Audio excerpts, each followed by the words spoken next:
Jake Morrison stood on the bridge of his ship. The metal floor felt cold under his boots. He looked out at the stars through the big window. These were not the same stars his people had seen 3,000 years ago. These were the stars of exile. The stars of home were still far away. Admiral Lisa Hayes said from her station. She was his best officer. Her fingers moved quickly over the control panel. I'm getting readings from the old systems. The Coalition worlds are still there. Jake nodded. He had expected this. The Coalition had driven humanity away from their home worlds long ago. They had called humans a plague. They had hunted them like animals. They had killed billions of people. The survivors had run to the edge of the galaxy. 2 dead systems that nobody wanted. Good, Jake said. His voice was calm, but his heart was beating fast.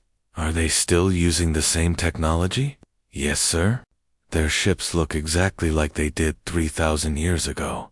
Their weapons, too. Jake almost smiled. The Coalition had grown lazy. They thought they were safe. They thought humanity was gone forever. They were wrong. Dr. Ben Rodriguez looked up from his computer. He was a thin man with gray hair. He had spent his whole life studying the Coalition.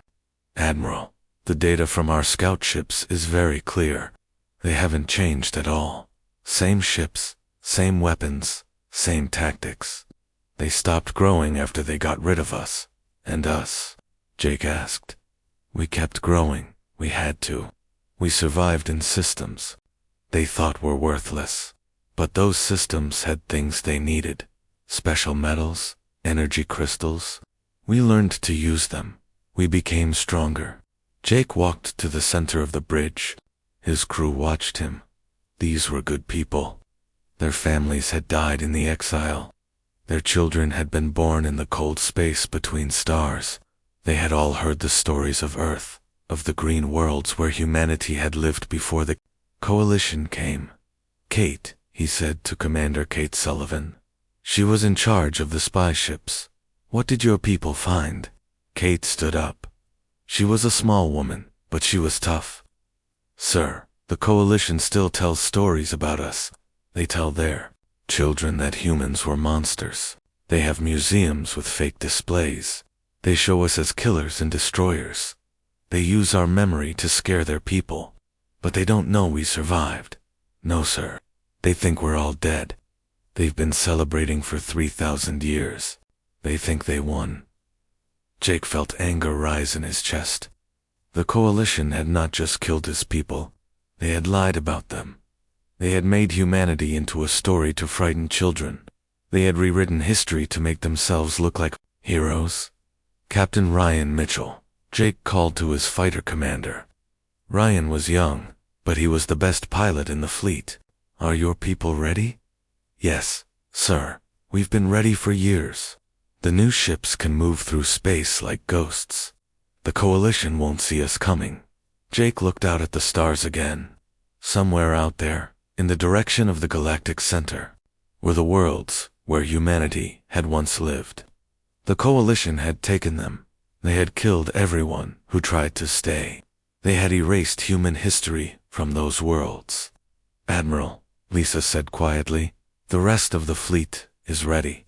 All ships are in position. We just need your order. Jake thought about his grandfather. The old man had died on a cold mining ship in the Outer Rim.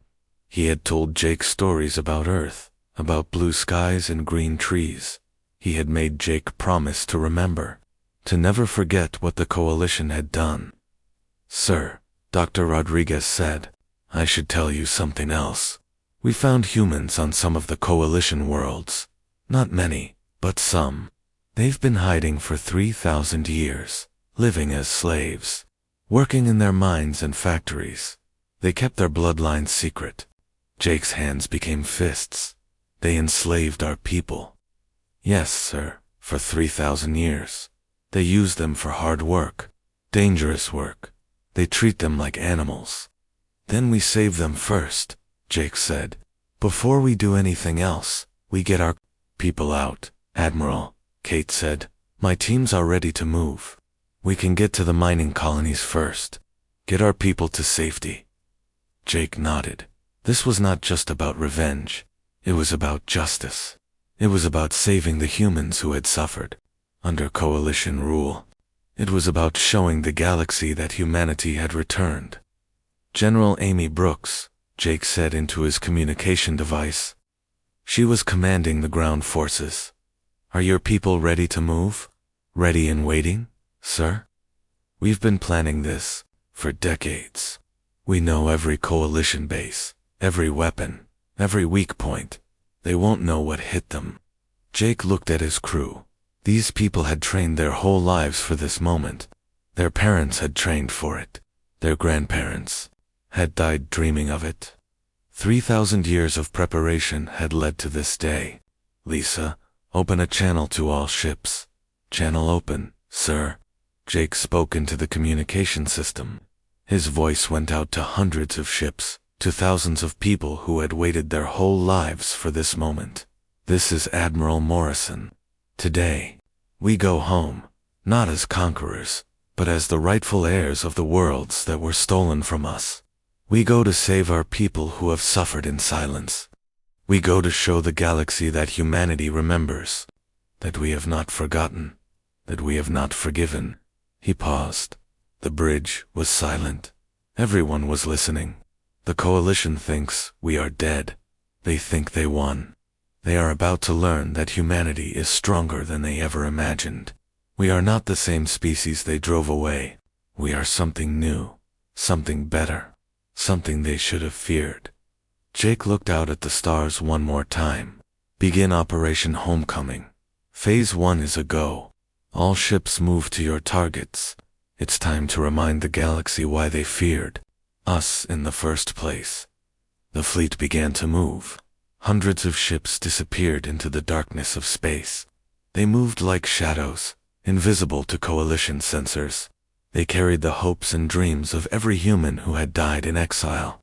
They carried the promise of justice for 3,000 years of suffering. The return had begun. Captain Ryan Mitchell watched his target through the ship's cameras. The coalition mining colony looked peaceful from space. Small ships moved between the planet and the orbital stations. The aliens who lived there had no idea what was coming. All units, this is Phantom Leader. Ryan spoke into his helmet radio. Target is in sight. Remember, we're here to save our people, not to kill everyone. Stay focused. His ship was invisible to their sensors. Human technology had grown far beyond what the coalition could imagine. The phase shift engines let his fighters exist partly outside normal space. Coalition radar couldn't see them. Their weapons couldn't hit them. Phantom 2, ready, came the voice of his wingman. Phantom 3, ready. One by one, his squadron reported in. 24 fighters, all invisible, all deadly. They had trained for this mission for years. They knew exactly where to strike. Below them, the planet Kepler-4, for to be had been a human colony once. 3,000 years ago, families had lived there. Children had played in the streets. Now it was a mining world, run by the Xanthari Empire. And deep in the mines, human slaves worked in the darkness.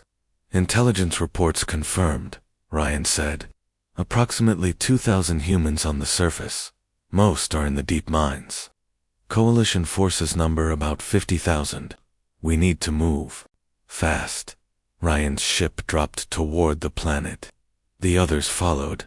They passed through the defense satellites without triggering any alarms. The coalition still used the same old technology. They hadn't improved their defenses in 3,000 years.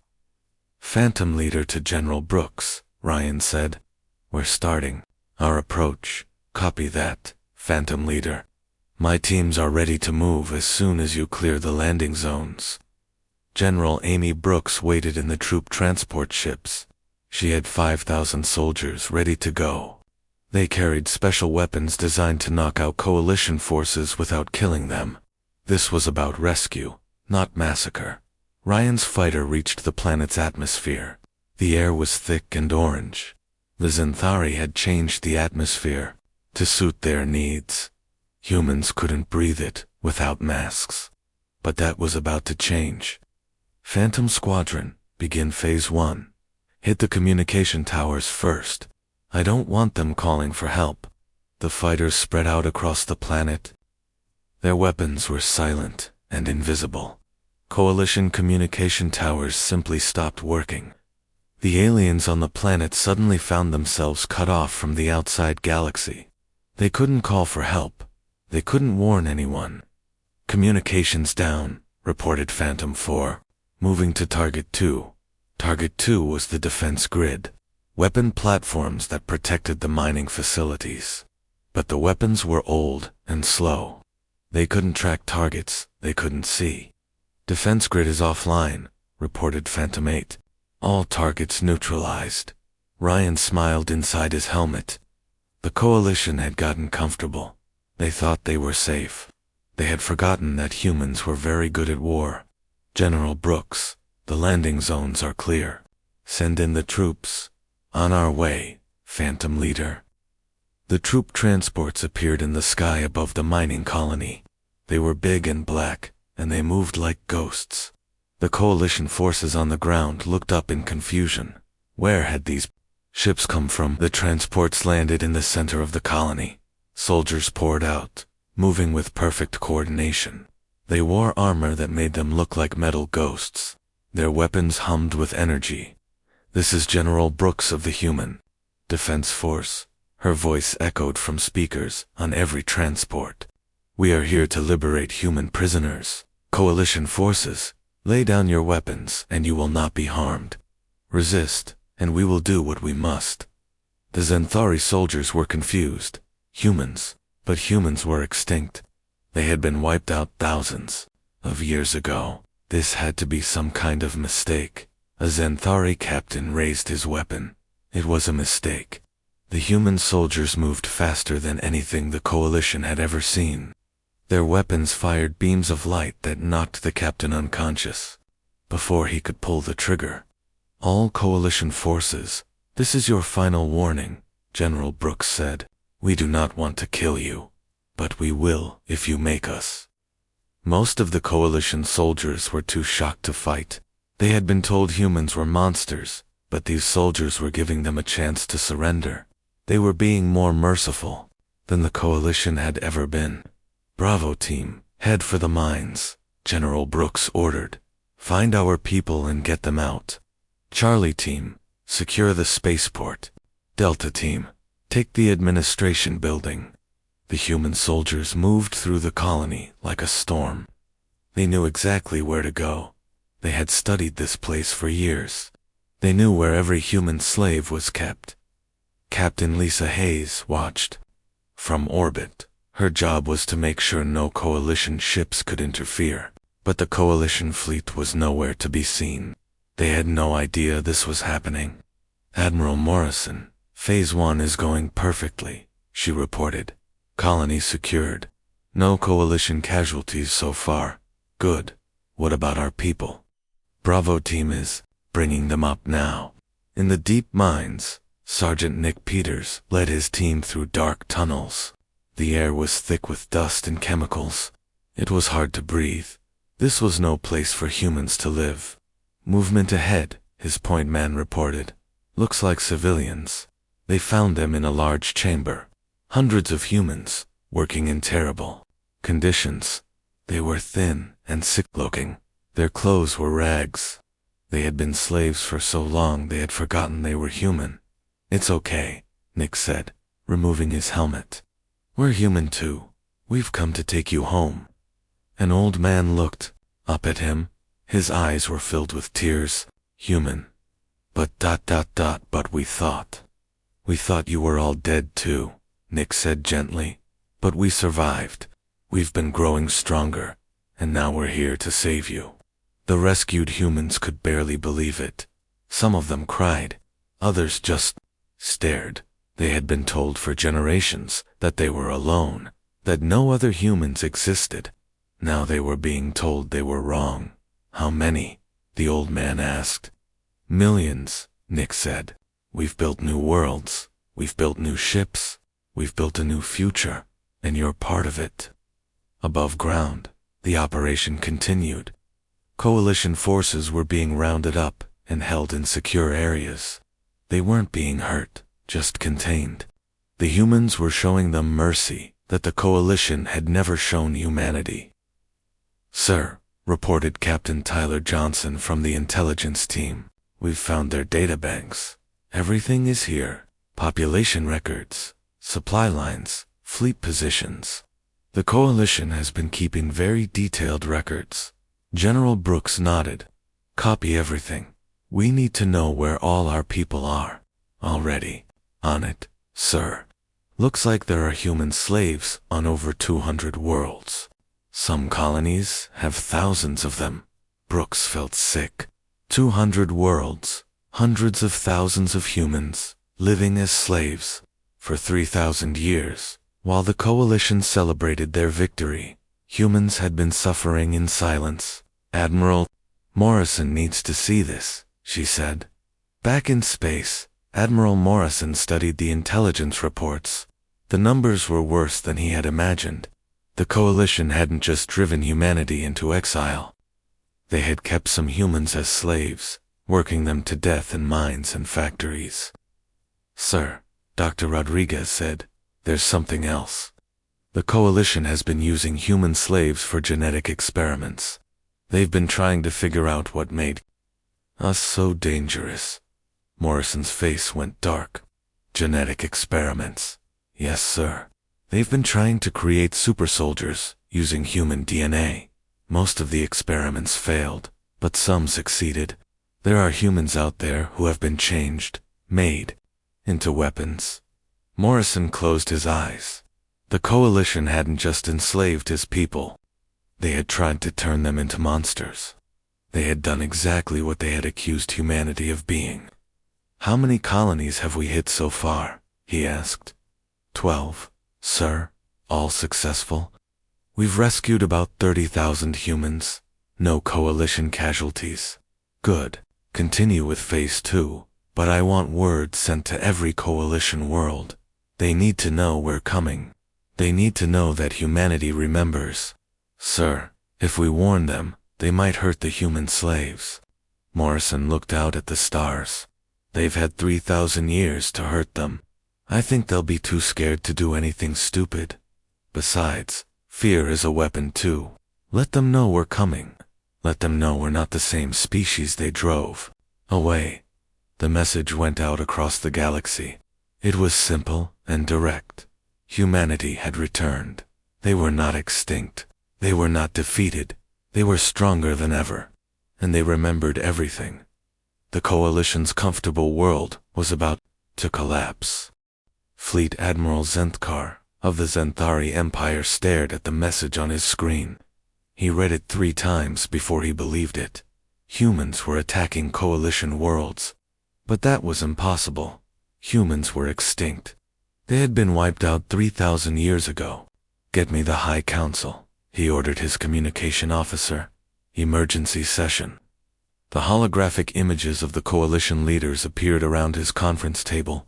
The Zenthari Emperor, the Vorthok Supreme Commander, and the Kelrian Mindspeaker all looked confused and angry. "This is impossible," the Emperor said. His voice was like grinding stone. "Humans are extinct. We made sure of it." "Apparently not," Zenthkar replied. 12 of our colonies have gone dark. No communications, no distress signals. They just disappeared. Disappeared. The Vorthok Supreme Commander's tentacles waved in agitation. Entire colonies don't just disappear. These did, and each time, we found the same message. The children of Earth, remember. It's signed by something called the Human Defense Force. The Kelrian Mindspeaker was quiet for a moment. Her people could read thoughts, but she looked troubled. "I sense something. Fear. It's spreading through our colonies. Our people are scared." "They should be," Zenthkar said. "If humans really have survived, if they've been building up strength for 3,000 years, then we finish what we started," the Emperor said. "We destroyed them once. We can do it again." But Zenthkar wasn't so sure. The reports from the lost colonies were strange. No one had been killed. The coalition forces had simply been knocked unconscious and left behind. The humans had taken only their own people and disappeared. "Sir?" his intelligence officer interrupted. "We're getting reports from our spy networks. The humans aren't attacking randomly. They're only hitting colonies that have human slaves." Zen felt a chill. The coalition had never admitted to keeping human slaves. Officially, all humans were dead, but unofficially, they had kept thousands of them. They were useful workers, and they bred quickly. "How many?" he asked. "We're not sure, sir. The records were kept secret, but intelligence estimates there might be humans on over 200 worlds." The room fell silent. 200 worlds. "If the humans were targeting all of them, we need to mobilize the fleet," the Emperor said. "All of it. Every ship, every weapon. We crush them before they can spread." "Sir," the intelligence officer said carefully, "there's something else. The humans are using technology we don't understand. Our sensors can't track their ships. Our weapons can't hit them." "What do you mean?" "They seem to be able to exist partly outside normal space. Phase shift technology, maybe. We've never seen anything like it." Zentkar stood up. He had been a military commander for 200 years. He had fought in dozens of wars. But this felt different. This felt like the coalition was about to pay for something they had done long ago. "How long until the main fleet can be mobilized?" he asked. 48 hours, sir. "But sir, we should also consider negotiations." The Emperor's eyes flashed with anger. "Negotiations? With humans? They are a plague species. They cannot be reasoned with." "With respect, sir, they had 3,000 years to prepare for this. If they wanted to kill us all, they probably could have done it by now. Maybe they want something else." Before the Emperor could respond, alarms began ringing throughout the flagship. The bridge crew was shouting reports. "Sir, we're getting emergency signals from the Zenthor system. The humans are attacking the homeworld." Zentkar felt his blood turn cold. Zenthar Prime was the heart of the Zenthari Empire. It was the most heavily defended world in coalition space. If the humans were attacking it, how many ships? He demanded. "We don't know, sir. Our sensors can't track them." "But sir, they're not bombing the planet. They're taking apart our orbital stations?" On the main screen, Zentkar could see live feeds from Zenthar Prime. The planet's orbital defenses were simply disappearing, not destroyed, but dismantled. Piece by piece, the stations that protected the homeworld were being taken apart. "They're not trying to kill us," he said quietly.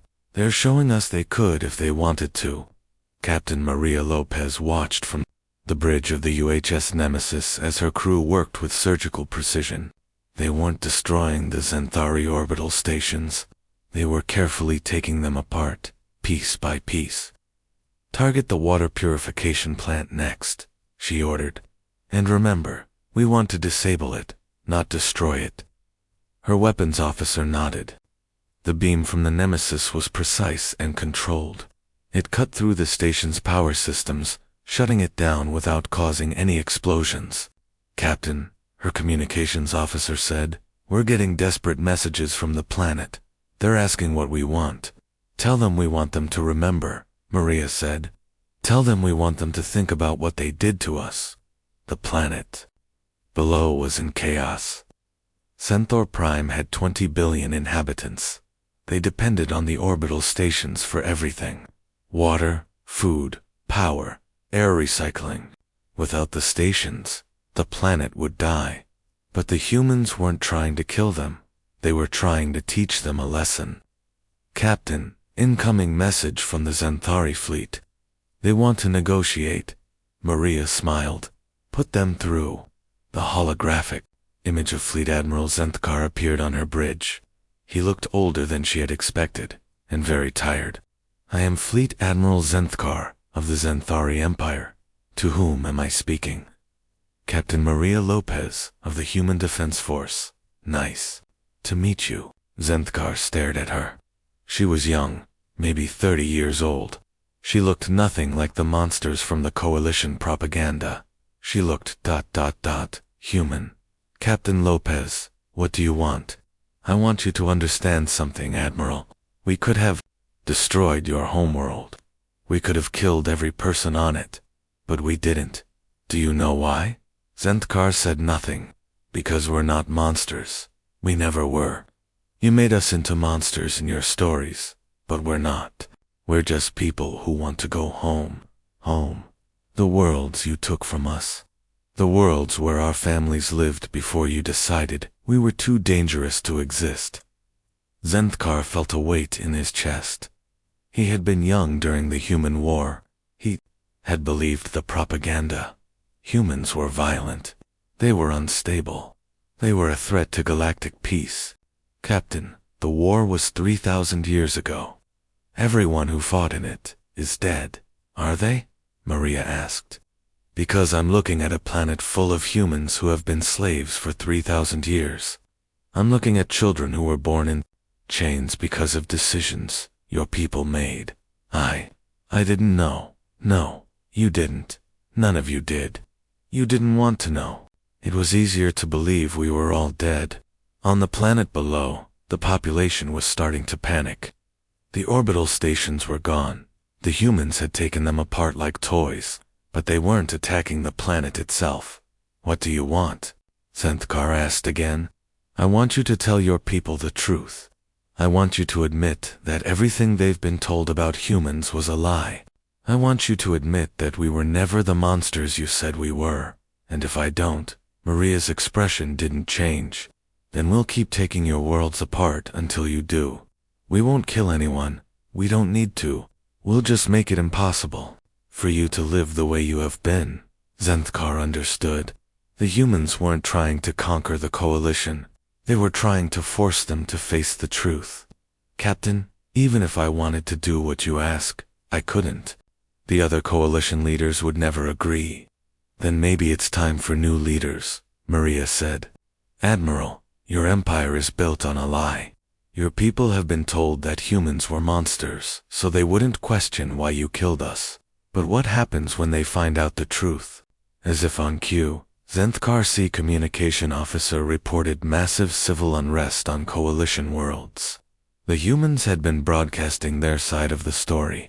They had been showing the Coalition's own records, proving that the human war had been based on lies. Sir, we're getting reports from across the Empire. The population they're asking questions. They want to know why we kept human slaves, if humans were supposed to be extinct. And the other Coalition members. The Vorthok and Kelrian fleets are mobilizing. But sir, there are problems. Some of their worlds are joining the humans. They're saying they want out of the Coalition. Zenthkar closed his eyes. The Coalition was falling apart. The lies that had held it together for 3,000 years were being exposed. Captain Lopez, he said, what happens now? Now you choose, Admiral. You can keep fighting a war. You can't win, or you can help us build something better. The choice is yours. The transmission ended. Zenthkar stood alone on his bridge, watching as his empire crumbled around him. The humans had returned, and they were nothing like the monsters from the stories. They were something much more dangerous. They were right. President Zara Kim stood in the Great Assembly Hall on New Earth.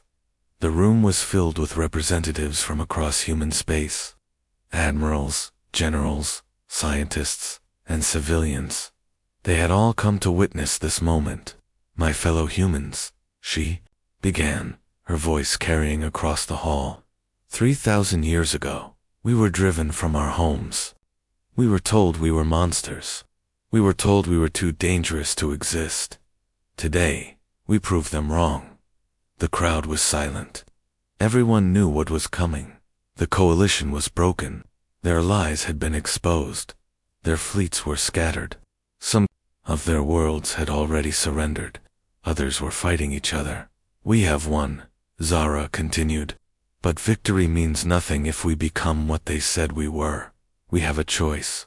We can be conquerors, or we can be healers. We can be destroyers, or we can be builders. Admiral Morrison stepped forward. He looked older than his years. The weight of command had aged him, but his eyes were still sharp. Madam President, what are your orders? We offer them mercy, Zara said, not because they deserve it, but because we are better than they are. We offer them justice, not vengeance. We offer them a chance to build something new, and if they refuse, then we show them what we could have done if we had chosen differently. Across the galaxy, the coalition was in chaos. The Xanthari Empire was collapsing. The Vorthok Confederacy was fighting civil wars. The Kelrian Republic was splitting into factions. The lies that had held them together were gone. But the humans were doing something unexpected. They were helping. General Amy Brooks stood in the ruins of a Xanthari city. The local government had collapsed when the truth came out. The people were rioting. There was no food, no power, no law. All units, maintain order, she ordered her troops. But remember, these are not our enemies. These are people who have been lied to for 3,000 years. Her soldiers moved through the streets, not as conquerors, but as peacekeepers. They brought food to the hungry. They provided medical care to the injured. They protected the innocent from the chaos. General, one of her officers said, the local population is confused. They don't understand why we're helping them. Because it's the right thing to do, Amy replied. Because we remember what it's like to be afraid and alone. Dr. Ben Rodriguez worked in a makeshift hospital, treating both humans and aliens. The coalition medical system had collapsed along with everything else, but human doctors were filling the gap. Doctor, a young Xanthari medic said, I don't understand. We were told humans were monsters, but you're saving our people. We were never monsters, Ben said, not looking up from his patient. We were just different. Your leaders were afraid of different. But the war was started by people who were afraid of change. They thought the galaxy would be safer without humans. They were wrong. The Xanthari medic was quiet for a moment. What happens now? Now we build something better. Together. In the political centers of coalition worlds, trials were beginning. But these were not the revenge trials the coalition had expected. These were truth trials. Commander Tyler Johnson led the investigation teams. They were not looking for people to punish. They were looking for the truth. We have the records, he told the Xanthari Council. We know what really happened during the human war. We know who made the decisions. We know who lied. The council members looked frightened. They expected to be executed. Instead, Tyler activated a holographic display showing the coalition's own records. The human colonies were peaceful, he said. They were trying to prevent the war, not start it. Your own military reports confirm this. But someone changed the records. Someone made it look like humans were the aggressors. Who? Asked the eldest council member. That's what we need to find out. Not for revenge, but for justice. The galaxy needs to know the truth. The truth was worse than anyone had imagined. The human war had been planned by a small group of coalition leaders who were afraid of human technology. They had believed that humans would eventually become too powerful to control. They were right, Tyler said to his team. We did become too powerful, but not in the way they thought. We became too powerful for them to lie to us. Captain Jennifer Kane worked with refugee camps on a dozen worlds. Coalition civilians who had been caught in the chaos of their government's collapse. They had nowhere to go, no one to help them.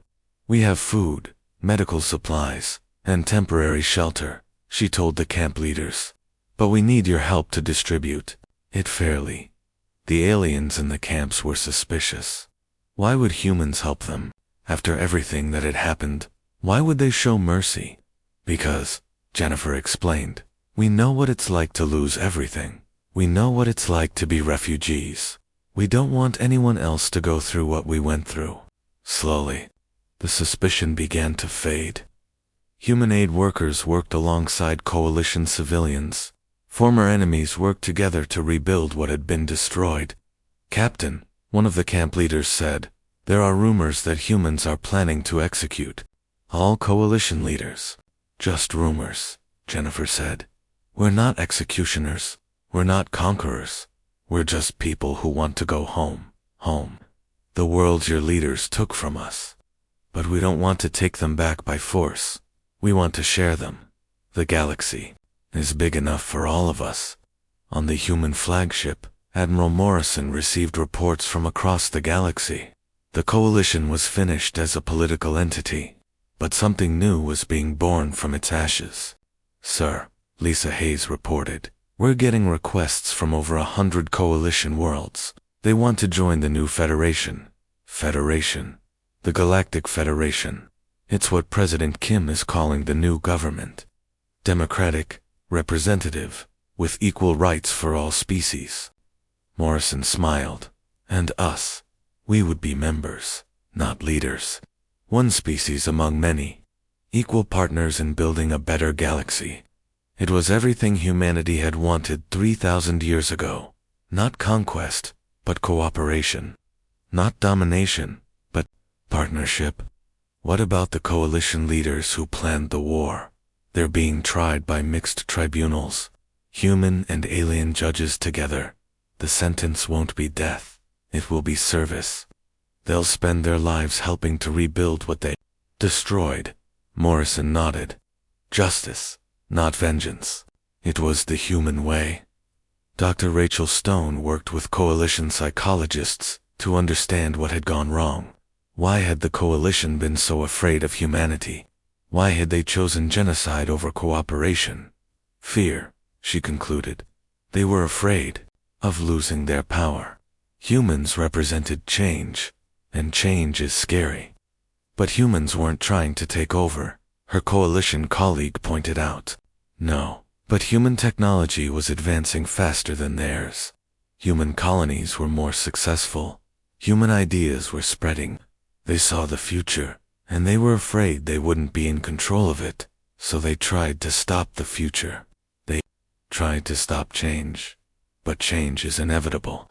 All they did was delay it for 3,000 years. The new Federation was taking shape quickly. Representatives from dozens of species worked together to write a new constitution. The human delegates were led by Commander Kate Sullivan. "We propose a simple principle," she told the assembly. "Every species has the right to exist. Every species has the right to grow. Every species has the right to be different. And if they become dangerous?" asked a Vorthok delegate.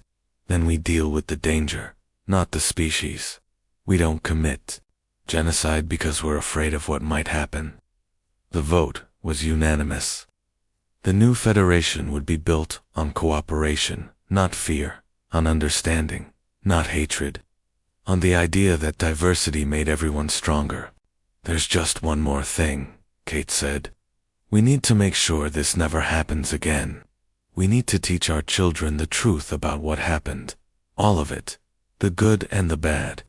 "Agreed," said the Kelrian delegate. "No more lies. No more propaganda, only truth."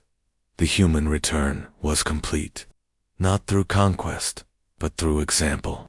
They had shown the galaxy that there was a better way, a way based on justice, mercy, and hope. The age of the coalition was over. The age of the Federation had begun.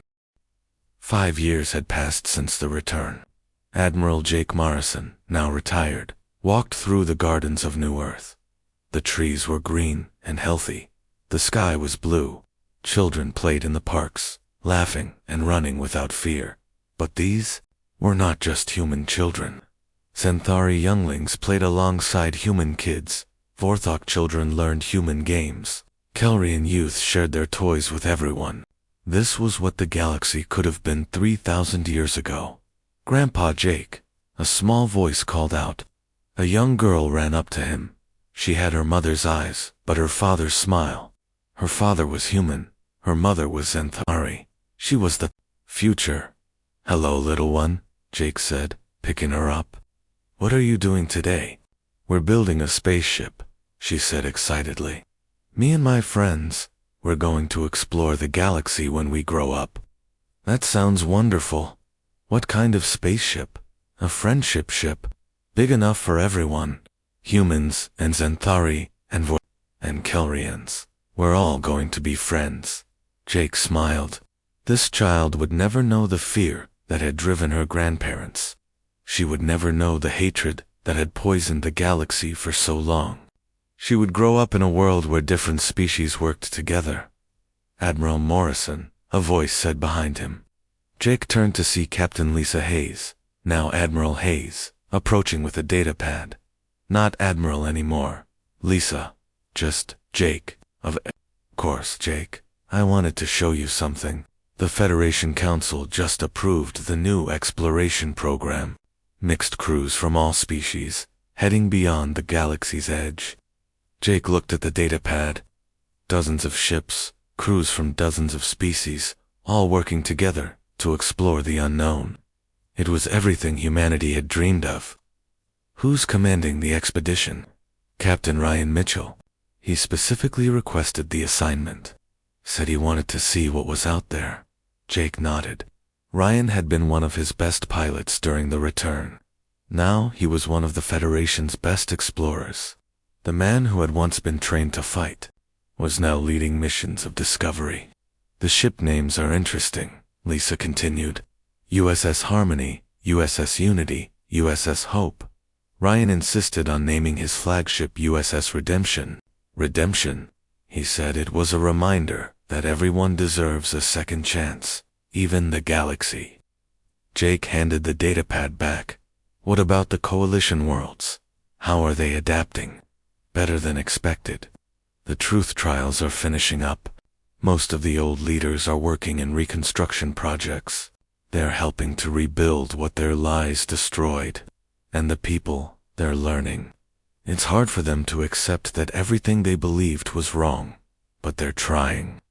The younger generation is adapting faster. Jake looked out over the city. In the distance, he could see the Federation Council building. Representatives from across the galaxy met there every day, working together to solve problems that once would have led to war. Any word from the old Coalition military? Admiral Zenthkar is teaching at the Federation Naval Academy. He's training new officers in cooperation tactics instead of conquest strategies. He says it's the most important work he's ever done. Jake was surprised. Zenthkar had been one of the Coalition's most feared commanders. Now he was teaching Federation officers how to work together, and the others.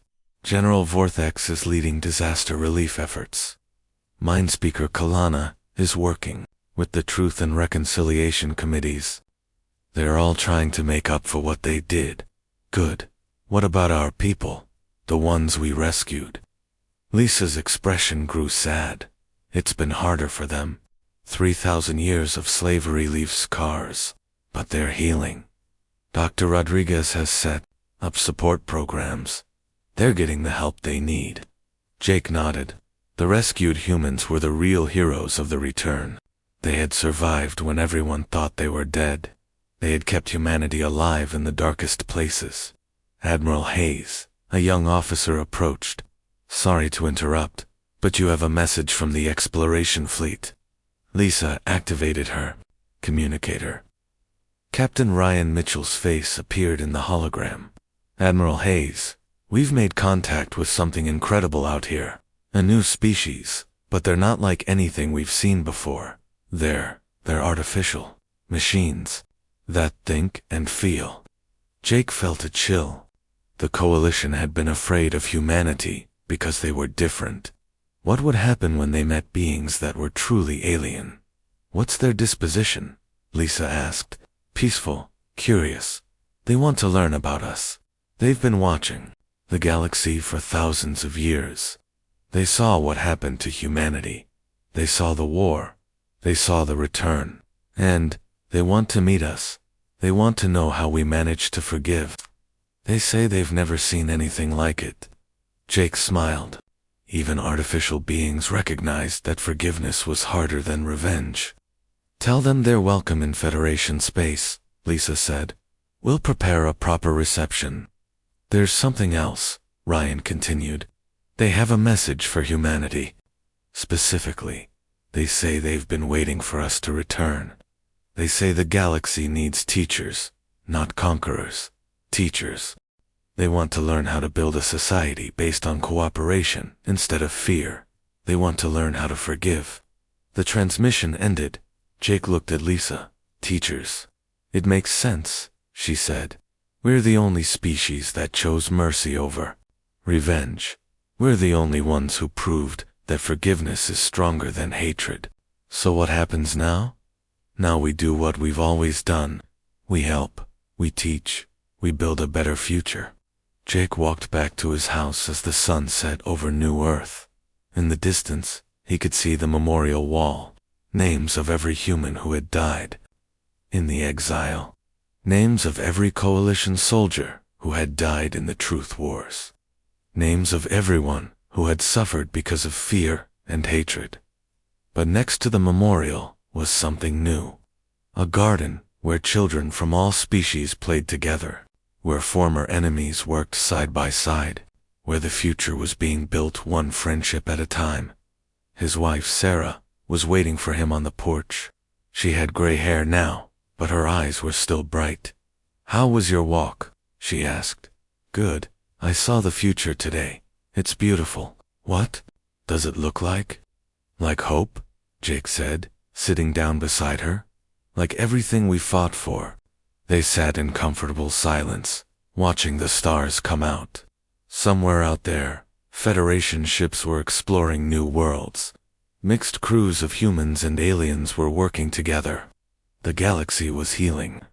Jake, Sarah said softly, do you think we did the right thing? Coming back, I mean. Jake thought about it. They could have stayed in exile. They could have built their own civilization far from the coalition. They could have lived in peace. Yes, he said finally. We did the right thing.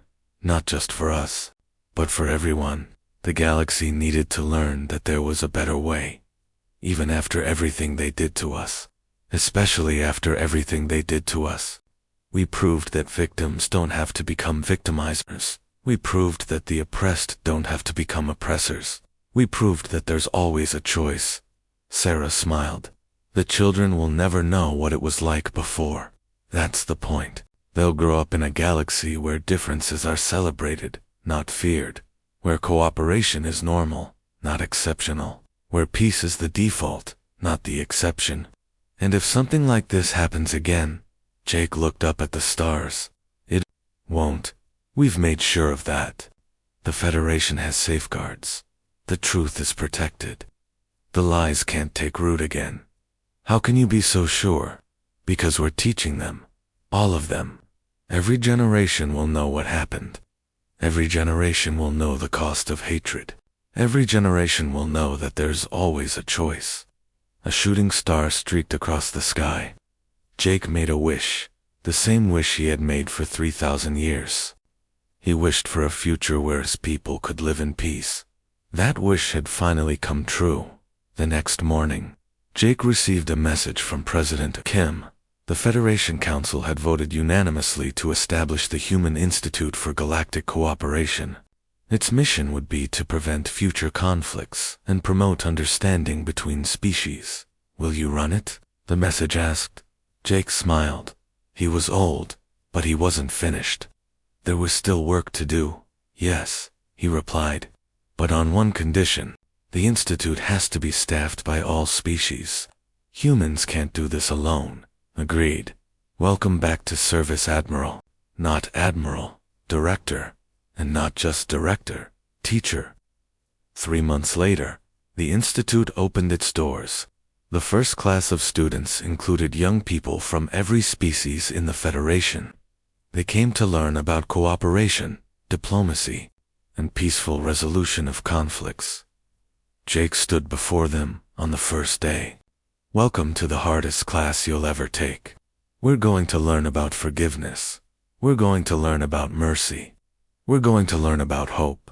A young Xanthari student raised her hand. Director Morrison, why is forgiveness so important? Jake smiled. Because hatred is easy. Revenge is easy. Forgiveness is hard, and anything worth doing is hard. But what if someone hurts you really badly? Then you have a choice. You can hurt them back, or you can choose to break the cycle. You can choose to be better than they were. But how do you forgive something like genocide? The room fell silent. Jake looked at the young faces staring at him. Human, Xanthari, Vorthok, Calrian, all of them children of the galaxy that had almost destroyed itself. You don't forget, he said quietly. You never forget. But you choose to build something better. You choose to make sure it never happens again. You choose to prove that love is stronger than hate. Is that what humanity did? That's what humanity chose to do. We could have chosen differently. We could have chosen revenge, but we chose to build a better future instead. The class continued for hours. Students asked questions about the war, about the exile, about the return. Jake answered them all honestly. The truth was sometimes painful, but it was always better than lies. After class, Jake walked through the institute's halls. On the walls were pictures of the galaxy's history, the good times and the bad, the wars and the peace, the hatred and the love. But the final picture was of the present. Humans and aliens working together, building together, living together. It was the future that 3,000 years of suffering had bought. As Jake reached his office, he found a message waiting for him. It was from Captain Mitchell, still exploring beyond the galaxy's edge. Director Morrison, you need to see this. We've found something incredible. A whole cluster of civilizations that have been watching us. They want to join the Federation. They say they've been waiting for proof that different species can work together. Jake smiled. The galaxy was bigger than anyone had imagined, and it was filled with possibilities. Humanity had returned home. But home wasn't a place. Home was the idea that all beings could live together in peace. Home was the hope that the future could be better than the past. Home was forgiveness, and the galaxy was finally ready to come home.